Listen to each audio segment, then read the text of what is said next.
ತಾವೆಲ್ಲರೂ ಕೂಡ ಇವತ್ತು ಇಡೀ ನಮ್ಮ ದೇಶದಲ್ಲಿ ಇವತ್ತು ಕಾಂಗ್ರೆಸ್ ಪಕ್ಷ 100ಗಿಂತ ಕೂಡ ಹೆಚ್ಚು, ಅಂದ್ರೆ ಅವ್ರ ಎಂಟೈರ್ ಇಂಡಿಯಾ ಕೂಟಮಿನೇ, ಅಂದ್ರೆ ಇಂಡಿಯಾ ಅವ್ರೇನು ಒಕ್ಕೂಟ ಇದೆ ಆ ಒಕ್ಕೂಟನೇ 100 ಸೀಟ್ ಅವ್ರು ದಾಟಲ್ಲ ಅನ್ನೋದು ಗ್ಯಾರಂಟಿ ಆಗಿದೆ. ಹಾಗಿದ್ದಾಗ ನಾವು ಕಾಂಗ್ರೆಸ್ ಪಕ್ಷಕ್ಕೆ ಯಾಕೆ ಮತ ಹಾಕಬೇಕು? ಹಾಕೋದ್ರಿಂದ ನಾವು ಅದೊಂದು ಡಸ್ಟ್ ಬಿನ್ ಅಲ್ಲಿ ಓಟ್ ಹಾಕಿದಂಗೆ ಆಗುತ್ತೆ ಬಂಧುಗಳೇ. ಅದು ನಾವು ಗೋವಿಂದ ಕಾರಜೋಳ ಅವರಿಗೆ ಮತ ಚಲಾಯಿಸೋದ್ರ ಮೂಲಕ ಈ ದೇಶದ ನೆಚ್ಚಿನ ಪ್ರಧಾನಮಂತ್ರಿ ಇವತ್ತು ನಮ್ಮ ದೇಶದ ಸುಭದ್ರತೆಗೆ, ನಮ್ಮ ದೇಶದ ಒಂದು ಅಭಿವೃದ್ಧಿಗೆ, ಇವತ್ತು ನಾವೆಲ್ಲರೂ ಕೂಡ ಯಾವ್ದಾದ್ರು ಒಂದು ಹಬ್ಬ ಹವನ ಬಂದ್ರೆ ನಾವೇನ್ ಮಾಡ್ತೀವಿ ಹೇಳ್ರಿ? ಇವತ್ತು ನಾವೆಲ್ಲರೂ ಕೂಡ ಹಬ್ಬ ಯಾವ್ದಾದ್ರು ಬಂತು ಅಂತಂದ್ರೆ ನಮ್ಮ ಮನೆಗೆ ಸೇರ್ಕೊಳ್ತೀವಿ, ನಮ್ಮ ಗ್ರಾಮಕ್ಕೆ ಸೇರ್ಕೊಳ್ತೀವಿ, ನಮ್ಮ ಹೆಂಡತಿ ಮಕ್ಕಳು, ನಮ್ಮ ಬಂಧು ಬಳಗ, ತಂದೆ ತಾಯಿ ಜೊತೆಯಲ್ಲಿ ಹಬ್ಬ ಆಚರಣೆಯನ್ನು ನಾವು ಮಾಡ್ತೀವಿ. ಆದ್ರೆ ಈ ದೇಶದ ಪ್ರಧಾನಮಂತ್ರಿ ನರೇಂದ್ರ ಮೋದಿಜಿ ಅವರು ಕುಟುಂಬವನ್ನ ತ್ಯಾಗ ಮಾಡಿ ನಿಮ್ಮನ್ನ, ನಮ್ಮನ್ನ, ನಮ್ಮೆಲ್ಲರನ್ನ ಕಾಯುವಂತ ಯೋಧರ ಜೊತೆಯಲ್ಲಿ ದೀಪಾವಳಿ ಆಚರಣೆ ಮಾಡಿದ್ದಾರೆ ಅಂತಂದ್ರೆ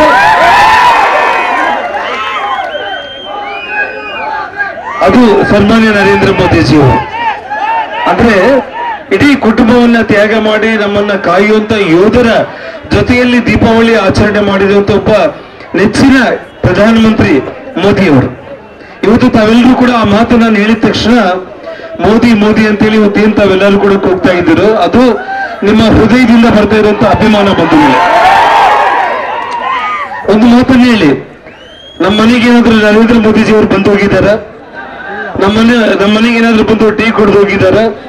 ನಾವೇನಾದ್ರೂ ಅವ್ರ ಮನೆಗೆ ಹೋಗಿದ್ದೀವ? ಆದ್ರೆ ಅವ್ರ ಬಗ್ಗೆ ಅಭಿಮಾನ ಯಾಕೆ? ಈ ದೇಶವನ್ನ ಕಾಯುವಂತ ಯೋಧರಿಗೋಸ್ಕರ ಅವರೊಬ್ಬ ಯೋಧರಾಗಿ ಇಡೀ ದೇಶಕ್ಕೋಸ್ಕರ ನಿಂತ್ಕೊಂಡಿರೋ ಕಾರಣ ನಾವೆಲ್ಲರೂ ಕೂಡ ಮೋದಿಜಿಯವರನ್ನ ಪ್ರೀತಿ ಮಾಡ್ತಾ ಇರುವಂತ ಇಡೀ ವಿಶ್ವದಲ್ಲಿ.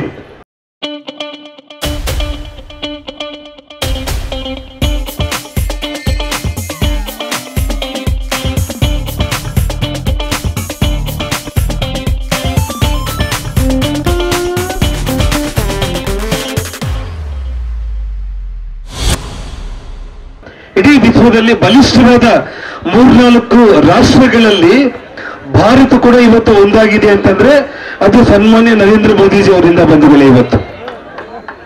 ಬಂಧುಗಳೇ, ಇವತ್ತು ಏನು ಮೋದಿ ಮೋದಿ ಅಂತ ಹೇಳಿ ಎಲ್ಲರೂ ಕೂಗ್ತಾ ಇದ್ರೆ, ಒಬ್ಬ ನಮ್ಮ ಕೊಪ್ಪಳ ಜಿಲ್ಲೆಯ ಒಬ್ಬ ಮಂತ್ರಿ ಶಿವರಾಜ್ ತಗಡಿಗೆ ಅಂತೇಳಿ ಯಾರಾದ್ರೂ ಮೋದಿ ಅಂತ ಕೂಗಿದ್ರೆ ಅವರ ಕಪಾಳಕ್ಕೆ ಬಾರಿಸ್ರಿ ಅಂತ ಹೇಳಿದ್ದಾನೆ. ಆದ್ರೆ ಇವತ್ತು ನಮ್ಮ ಭಾರತ ಅಂತಂದ್ರೆ, ನಮ್ಮ ಸಂಸ್ಕೃತಿ, ನಮ್ಮ ತಂದೆ ತಾಯಿಂದ್ರು ನಮಗೆ ಹೇಳ್ಕೊಟ್ಟಿರೋದು ಏನು ಅಂತಂದ್ರೆ, ನಮ್ಮ ಊರಲ್ಲಿ ಒಬ್ಬ ವಯಸ್ಸಾಗಿರುವಂತ ಒಬ್ಬ ಯಜಮಾನ ಕಂಡ್ರು ಕೂಡ ಕಾಲಿಗೆ ನಮಸ್ಕಾರ ಮಾಡಿ ನಮ್ಮ ಊರಿನ ಯಜಮಾನರು ದೊಡ್ಡವರು ಅಂತ ಹೇಳಿ ನಾವೆಲ್ಲ ಮಾತಾಡ್ತೀವಿ ನಾವು. ಆದ್ರೆ ಇಡೀ ದೇಶದ ಒಬ್ಬ ಪ್ರಧಾನಮಂತ್ರಿಯನ್ನ ಒಂದು ತುಂಬಾ ಕೆಟ್ಟ ರೀತಿಯಲ್ಲಿ ನಡ್ಕೊಂಡು ಮಾತಾಡಿರುವಂತ ಒಬ್ಬ ಶಿವರಾಜ್ ತಗಡಿಗೆಯನ್ನ ಈ ರಾಜ್ಯದ ಮುಖ್ಯಮಂತ್ರಿಗಳಾದ ಸಿದ್ದರಾಮಯ್ಯನವರು ಈ ರೀತಿ ಮಾತಾಡಬಾರ್ದಾಗಿತ್ತು ಅಂತ ಅವ್ರು ಹೇಳಿಲ್ಲ. ಕ್ಷಮೆ ಹೇಳೋದಕ್ಕೆ ಕೂಡ ಅವರು ಹಿಂದೇಟ್ ಹಾಕಿದ್ರು. ಅಂದ್ರೆ ಇದು ಕಾಂಗ್ರೆಸ್ ಪಕ್ಷದ ಸಂಸ್ಕೃತಿ. ಬಂಧುಗಳೇ, ನಾನು ಎಲ್ಲರನ್ನ ತಮ್ಮಲ್ಲಿ ಕೇಳ್ಕೊಳ್ಳೋದಿಷ್ಟೇ, ನಾವೇನು ಕಪಾಳಕ್ಕೆ ಬಾರಿಸ್ಬೇಕಂದ್ರೆ ಒಂದೇ ಒಂದು ನಿಮಿಷ ಅಷ್ಟೇ ಆ ತಗಡಿಗೆಯನ್ನ. ಹೌದಲ್ಲ ಹೇಳ್ರಿ? ಅದು ಬೇಡ, ಅದು ನಮ್ಮ ಸಂಸ್ಕೃತಿ ಅಲ್ಲ.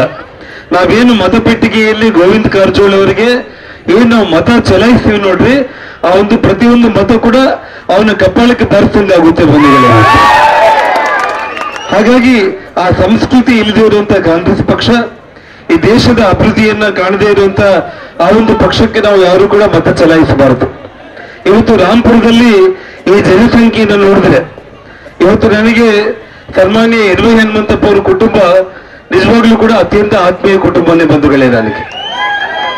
ಆದ್ರೆ ಇಲ್ಲೇನಾಯ್ತು, ಕಾಂಗ್ರೆಸ್ ಪಕ್ಷ ಅವರಿಗೆ ಕೈ ಕೊಟ್ಟು ಅವ್ರಿಗೆ ಟಿಕೆಟ್ ಕೊಡದೇ ಇರುವಂತ ಒಂದು ಪರಿಸ್ಥಿತಿಯಲ್ಲಿ ನಾನು ಅವರನ್ನ ಕೂಡ್ಲಿಗೆ ತಗೊಂಡು ಬಂದು ಶ್ರೀರಾಮುಲವರು ಮೊಳಕಲ್ಮೂರಲ್ಲಿ ನಿಂತಾಗ ಶ್ರೀರಾಮುಲವರು ಜೊತೆಯಲ್ಲೇ 11 ದಿವಸಗಳಲ್ಲಿ ಅವ್ರನ್ನ MLA ಮಾಡುವಂತ ಕೆಲಸ ನಾನು ಇಲ್ಲಿಂದಾನೇ ಮಾಡಿದೆ ಬಂಧುಗಳೇ. ನಾನು ಅವತ್ತು ಏನಾಯ್ತು ಅಂತಂದ್ರೆ ಯಾವುದೇ ಒಂದು ಕಾರಣಕ್ಕೂ ಕೂಡ ಇವತ್ತು ಅವರು ಮತ್ತೆ ಪುನಃ ವಾಪಸ್ ಹೋಗಿದ್ದಾರೆ. ಯಾವುದೇ ಕಾರಣಕ್ಕೂ ಕೂಡ ಇವತ್ತು ಏನೇ ಒಂದು ಪರಿಸ್ಥಿತಿಯಲ್ಲೂ ಕೂಡ ಖಂಡಿತವಾಗ್ಲೂ ಕೂಡ ನಮ್ಮ ಭಾರತೀಯ ಜನತಾ ಪಕ್ಷಕ್ಕೆ ಇವತ್ತು ಕಾಂಗ್ರೆಸ್ ಪಕ್ಷದ ಕಾರ್ಯಕರ್ತರು ಕೂಡ ಇವತ್ತು ಭಾರತೀಯ ಜನತಾ ಪಕ್ಷದ ಋಣವನ್ನು ತೀರಿಸಿಕೊಳ್ಳುವಂತ ಒಂದು ಪ್ರಯತ್ನ ಮಾಡ್ತಾರೆ ಅಂತ ಹೇಳಿ ಇವತ್ತು ನಾನು ನಂಬ್ತಾ ಇದ್ದೀನಿ ಬಂಧುಗಳೇ. ಇವತ್ತು ನಾನು